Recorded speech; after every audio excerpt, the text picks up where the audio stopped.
Warahmatullahi wabarakatuh. Alhamdulillahirabbil alamin. Anzala sakinata fi qulubil mu'minin liyazdadu imana ma'a imanihim wa kafa billahi syahida. Berterima kasih kepada Allah dengan mengucapkan alhamdulillah, bersalawat kepada Nabi dengan mengucapkan Allahumma sholli ala Muhammad wa ala ali Muhammad. Bapak Ibu yang kami hormati, pertama izinkan kami menyampaikan terima kasih yang sebesar-besarnya atas inisiatif dan kerjasama pembukaan lokmat yang ada di SMK Muhammadiyah Borobudur Magelang ini. Dan ini merupakan lokmat yang kedua yang kami resmikan di luar Yogyakarta. Dan insya Allah hari ini kami akan meresmikan 5 lokmat yang ada di Jawa Tengah. Tadi barusan kami habis soft launching lokmat yang ada di PAY. Dan langsung insya Allah kita akan soft launching lokmat yang ada di SMK Muhammadiyah Borobudur. Dan habis ini kami terus ke Banjarnegara untuk soft launching SMK lokmat yang ada di Banjarnegara.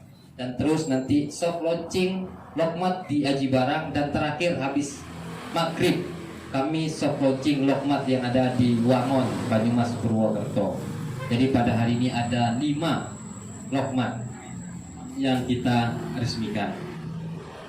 Dan tentu keberadaan lokmat ini bukan hanya sekedar kita ingin mendirikan minimarket, bukan sekedar kita ingin membuka outlet seperti ini, tetapi visi dan misi besar kita adalah bahwa Muhammadiyah tidak hanya sebagai organisasi dakwah, tidak hanya sebagai organisasi di bidang pendidikan, tidak hanya sebagai organisasi di bidang kesehatan, tetapi persyarikatan ini juga organisasi di bidang ekonomi. Maka tidak heran ketika Muktamar Muhammadiyah di Makassar memutuskan agar gerakan ekonomi ini menjadi pilar ketiga bagi persyarikatan Muhammadiyah.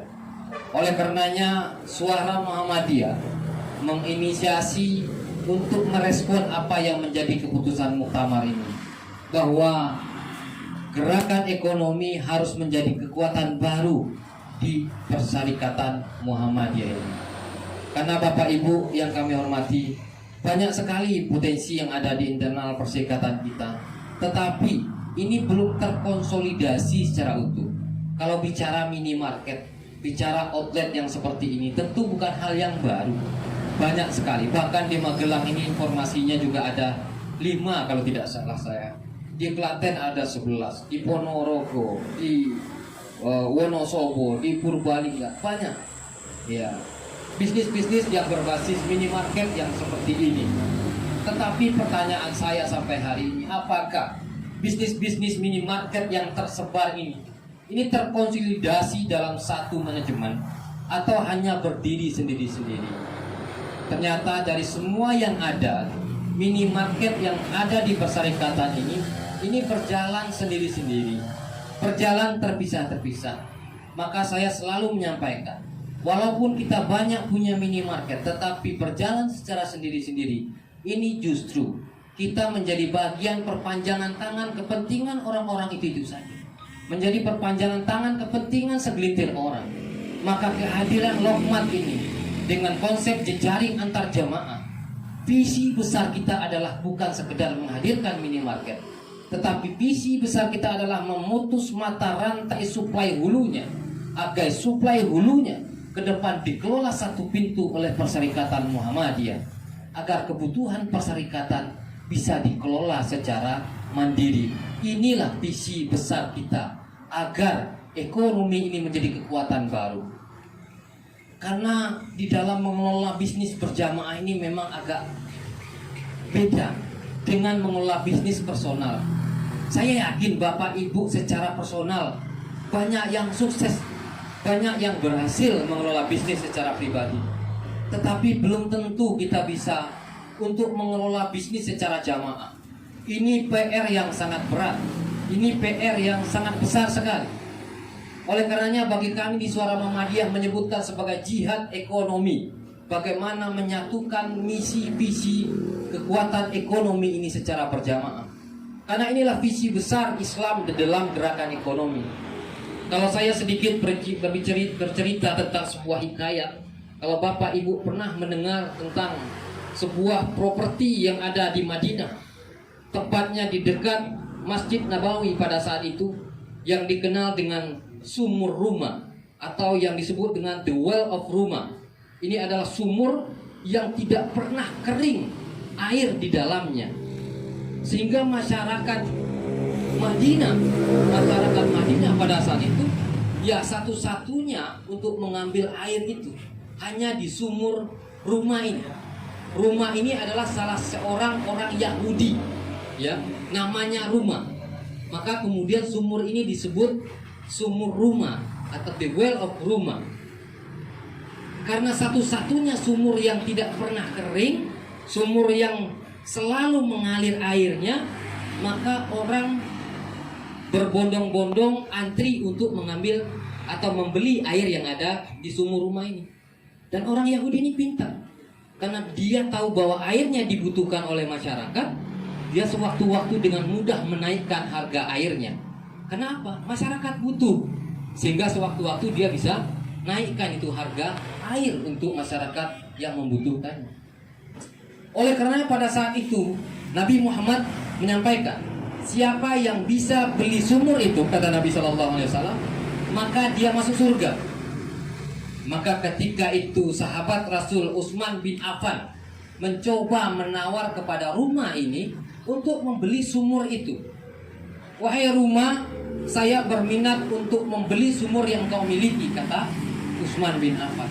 Jawaban Ruma, dia tidak mau untuk menjual. Saya tidak mungkin untuk menjual, wahai Utsman, karena ini adalah bisnis saya yang potensial, yang masyarakat membutuhkan air ini. Masa yuk saya jual ke orang lain?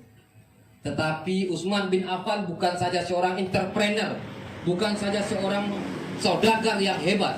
Utsman bin Affan juga seorang negosiator ulung yang bisa melobi di dalam bisnis. Sehingga pada kedua kalinya Utsman bin Affan melobi lagi si Ruma ini, orang Yahudi ini. Wahai Ruma, kalau engkau tidak mau menjual 100% sumur yang engkau miliki, minimal saya ingin join setengah dari sumurmu saya yang miliki. Saya akan beli dengan harga 100% harga sumurmu, tetapi kepemilikan saya hanya setengah dari sumur itu. Bagaimana Ruma? Sehingga Ruma merasa untung. Utsman bin Affan membeli sumur itu dengan harga 100% sumur itu, tetapi kepemilikannya hanya 50%. Deal kontrak Utsman bin Affan dengan Ruma. Hari pertama sampai 1 minggu pengelolaan oleh Utsman bin Affan. Kemudian minggu kedua oleh Ruma. Begitu selanjutnya. Kemudian ketika jatahnya Utsman bin Affan yang mengelola sumur ini, apa yang dilakukan oleh Utsman bin Affan? Hari pertama sampai 1 minggu, Utsman bin Affan menggratiskan air yang ada di sumur itu untuk warga Madinah. Wahai warga Madinah, silakan ambil air sebanyak-banyaknya. Kalau perlu untuk stok kalian 1 minggu ke belakang, kata Utsman bin Affan. Apa yang terjadi? Semua warga Madinah mengambil air yang ada di sumur ini sekaligus untuk stok minggu ke depan.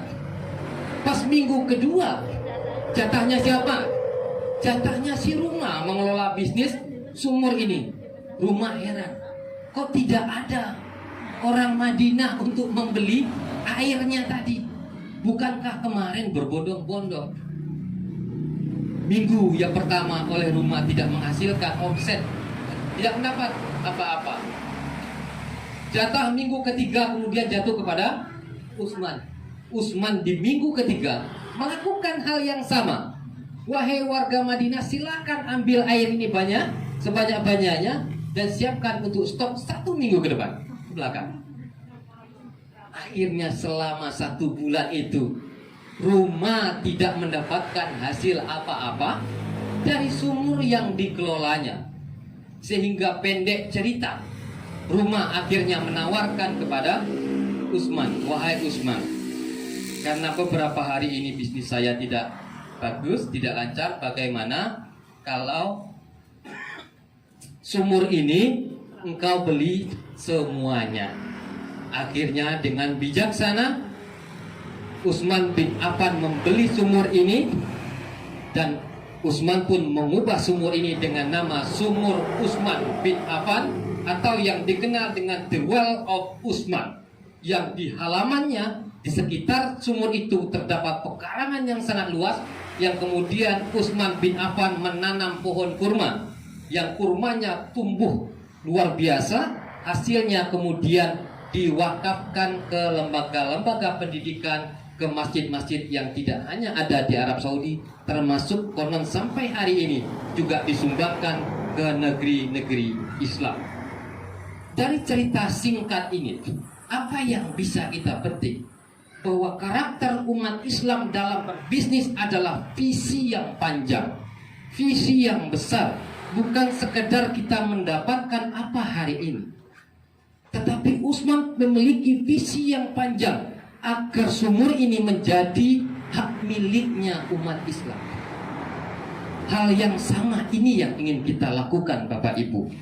Bahwa bisnis ini walaupun satu persatu kita dirikan, walaupun setapak demi setapak, bertahap, tetapi visi besar kita adalah bagaimana hulu bisnis ini suatu saat dikelola, dikuasai oleh Muhammadiyah atau umat Islam nantinya.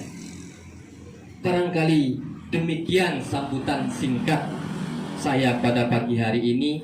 Semoga lokmat yang ada di SMK Muhammadiyah Borobudur ini menjadi inspirasi bagi sekolah-sekolah Muhammadiyah lainnya untuk mendirikan hal yang sama, sehingga kita terkonsolidasi secara jamaah. Semoga barakah dan sukses untuk kita semua. Lebih dan kurang mohon dimaafkan. Billahi fisabilil haq fastabiqul khairat. Wassalamualaikum warahmatullahi wabarakatuh.